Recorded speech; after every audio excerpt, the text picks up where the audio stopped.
This is Azka Tanveer with Cries of Kashmir. According to Sun Tzu, victorious warriors win first and then go to the war, while defeated warriors go to the war first and then seek to win. This principle of war strategy has been reflected in the recent Indo-Pak escalations. Since the partition, India has always been an obstacle in Pakistan's pursuit of progress and peace. From the 1948 Kashmir War to the military escalations of 2025 and from the Operation Brass Tacks to the Operation Sindoor, India has always shown its aggressive and immature behavior. India's resentment towards Pakistan and its hostile attitude are a reflection of its insecurities. Despite being superior in territory, population, and economy, its military and security agencies are no comparison with Pakistan's. It is evident through a series of tactless and irrational attacks that India has proven its vulnerability in the face of Pakistan. History has witnessed how India has played the blame game by linking every attack on their soil to Pakistan. Despite getting humiliated at the regional and international levels, India has always tried to attack again.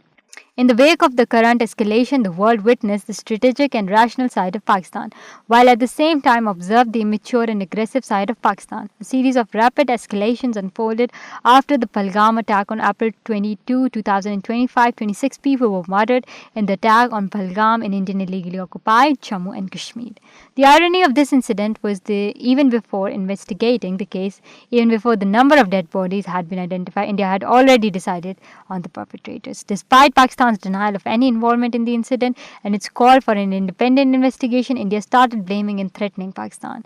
By the 23rd of April, India suspended the Indus Water Treaty with Pakistan without informing the World Bank. Historically, India has always threatened Pakistan using the Indus Water Treaty as a tool. India's decision to suspend the treaty due to the Pakistan's alleged involvement in Pahalgam and other cross-border attacks didn't add up. Also, even before Pahalgam attack, India had always been calling for a renegotiation of the treaty, citing its increasing population and climate change as the reasons. Pakistan responded by considering legal options to tackle this problem. The suspension of the Indus Water Treaty was followed by a series of military escalations. On the May 7th, India launched an offensive against Pakistan, codenamed Operation Sindoor, striking its very sites with missiles. This attack resulted in infrastructure damage, injuries, and casualties in Pakistan. As a defensive response, the Pakistan took down 5 of the India's best fighter planes in an intense air dogfight.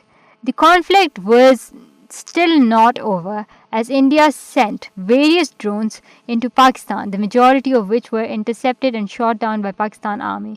Pakistan did not launch an immediate counter-offense to avoid further escalations. After the 3 days of military offense from India, Pakistan finally retreated by launching an operation on the 10th of May, codenamed Operation Bunyanul Marsus. It targeted India's military and artillery storage facilities, penetrating deep into the country's security system. The biggest victory of the Pakistan forces was the attack on the India S-400 air defense system, while Indian attack sites and the cities and the civilian sites and even a mosque. Pakistan retaliated by attacking military facilities, proving what a just war is.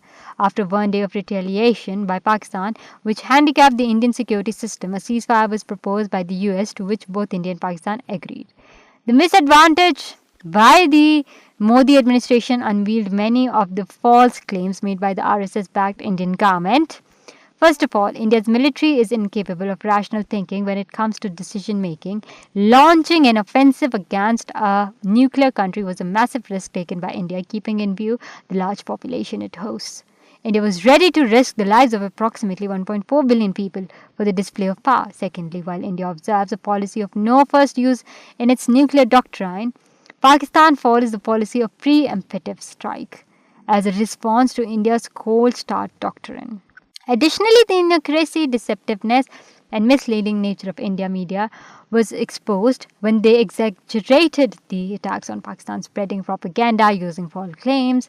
This shows the hypocritical nature of Indian media and how misinformation and hatred are instilled into the minds of the Indian population. Last but not least, the Pahalgam attack brought the light to the false Indian claims of reduced violence and a better security situation in Kashmir as a result of the revocation of Article 370 in August 2019. If India revoked the special status of Kashmir for peace, why are nearly 500,000 military soldiers permanently deployed in Kashmir?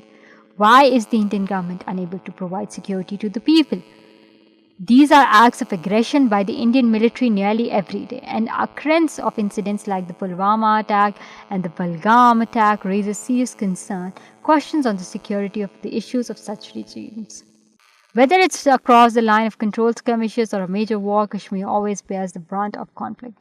The human casualties on the both sides of the border are condemnable, and so is the act of aggression. However, the recent military escalations has exposed the flawless strategic thinking of the Indian government and military. While it had been attacking for 3 days, one retaliatory attack by Pakistan was enough for India to retreat. This incident exposed the weak nature of India's military while exposing flaws in its dream of becoming the regional hegemon.